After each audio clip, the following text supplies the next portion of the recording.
Hi viewers, সবাই কেমন আছেন? আমি ডাক্তার সঞ্জয় কুমার। আশা করি আপনি ভালো আছেন। তো হোমিওপ্যাথি একটি বিশাল সাগর সমতুল্য। তো এখান থেকে আমাদের বিভিন্ন লক্ষণ বা সিমটম নিয়ে রোগীর জন্য ওষুধ সিলেক্ট করতে হয়। তবে তার মধ্যে কিছু কিছু লক্ষণ আছে যে লক্ষণগুলি ধরে আমরা হয়তো একটা সাগরের কুল কিনারা খোঁজার চেষ্টা করি।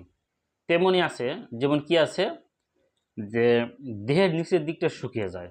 হ্যাঁ, দেহের নিচের দিকটা শুকিয়ে যায়, এরকম রোগী আসলে আমরা সেখানে কী করবো, আমরা খুঁজবো অ্যাব্রোটিনাম, আয়োডিনাম, স্যানিকিউলা এবং টিউবারকুলিনাম। আর আরেকটা আছে দেহের উপরের দিকটা শুকিয়ে যায়, সেখানে কি আছে, সেটা হচ্ছে লাইকোপোডিয়াম, নেক্টামিউর এবং সরিনাম। তো সবাই ভালো থাকবেন।